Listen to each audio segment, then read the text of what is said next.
सीमा हैदर और सचिन मीना की प्रेम कहानी ऑनलाइन गेमिंग प्लेटफॉर्म पबजी से शुरू हुई। सीमा ने 2023 में नेपाल के रास्ते भारत में अवैध रूप से प्रवेश किया। इस मामले में पुलिस ने सचिन को शरण देने के आरोप में गिरफ्तार किया था। बाद में उसने बताया कि दोनों ने नेपाल में हिंदू रीति रिवाज से शादी कर ली थी। पाकिस्तान से भारत आई सीमा हैदर के घर खुशियां आई हैं। मंगलवार को सुबह उन्होंने ग्रेटर नोएडा के एक अस्पताल में एक बेटी को जन्म दिया है। यह बच्ची सीमा और सचिन मीना की पहली संतान है। इससे पहले सीमा के 4 बच्चे हैं जो कि उनके साथ पाकिस्तान से भारत आए थे। सीमा हैदर के भारत आने के बाद से ही उनकी नागरिकता को लेकर विवाद भी बना हुआ है। फिलहाल भारत में सीमा रह रही हैं, लेकिन सरकार की तरफ से अभी तक कोई आधिकारिक अनुमति नहीं मिली है। सीमा के बेटी के जन्म के बाद अब यह मामला और ज्यादा चर्चाओं में बन गया है। सीमा के पहले पति गुलाम हैदर ने कई बार सीमा हैदर से गुहार लगाई है कि वो इसके बच्चों को उसे वापस सौंप दे, लेकिन अभी तक सीमा की तरफ से कोई भी बयान इस मामले में नहीं दिया गया है। ये स्थिति बहुत भयानक है, क्योंकि एक पिता अपने बच्चों को पाने के लिए बेबस होकर आवाज उठा रहा है, लेकिन उसकी पुकार अनसुनी की जा रही है। क्या एक माँ को पति से उसके बच्चों को छीन लेने का अधिकार है?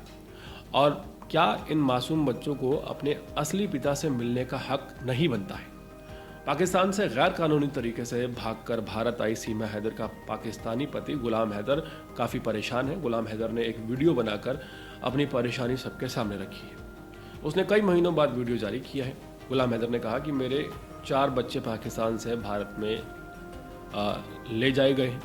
गुलाम हैदर ने यह भी कहा कि मेरे बच्चे 10 साल से छोटे हैं और उनका जबरन धर्म बदला जा रहा है।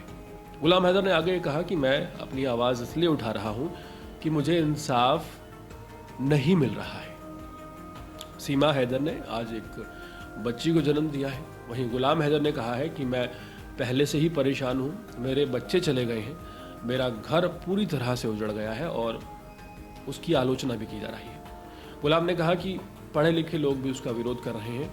ऐसे लोगों को इंसानियत का दावा करना अब छोड़ देना चाहिए। नज़ा यह है कि एक बाप से उसके बच्चे छीन लिए गए और यहाँ उसे ही दोषी ठहराया जा रहा है, वजह चाहे कुछ भी रही हो।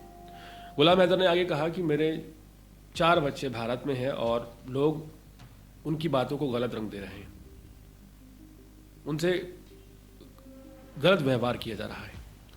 और इस पर गुलाम हैदर एक मार्मिक बात कहते हुए नजर आए कि उन्होंने किसी का क्या बिगाड़ा है जो उनकी बात का गलत मतलब निकाला जा रहा है।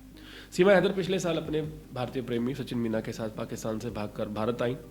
दिल्ली के नोएडा में अपने प्रेमी सचिन के साथ और 4 बच्चों के साथ रह रही हैं। सीमा जो पाकिस्तान से 4 बच्चों को लेकर आई थी, सचिन के साथ भारत में सेट हो गई है, लेकिन गुलाम हैदर का पूरा परिवार उजड़ गया है। उसके पास अपने छोटे बच्चों की यादों के सिवा और कुछ नहीं बचा है। हालांकि भारतीय मीडिया अब सीमा और सचिन के नवजात बच्चे की खुशियां मनाता हुआ नजर आएगा, इस बात में कोई दो राय नहीं है। लेकिन सोचने वाली बात यह है कि जिस बाप से सीमा ने उसके 4 बच्चे छीन लिए, क्या वो जिंदगी भर अपने उन मासूम बच्चों को भुला पाएगा और कैसे भुला पाएगा? सबसे बड़ा सवाल तो यह है कि अपने 4 मासूम बच्चों की यादों के सहारे उसे अपनी पूरी जिंदगी गुजारनी होगी, सीमा को कोसते हुए। और जिस महिला ने अपने परिवार से, अपने पति से, अपने देश से, अपने परिजनों के साथ ईमानदारी नहीं निभाई, वो सचिन मीना के साथ, भारत के साथ, सचिन के बच्चों के साथ कैसे ईमानदार साबित होगी, ये बात सोचने पर मजबूर करती है। इस पूरे मामले पर आपकी राय क्या है, कमेंट सेक्शन में जरूर बताइएगा। और इसी तरह के ताज़ा तरीन अपडेट से जुड़े रहने के लिए देखते रहिए अर्पण न्यूज़। बहुत बहुत शुक्रिया।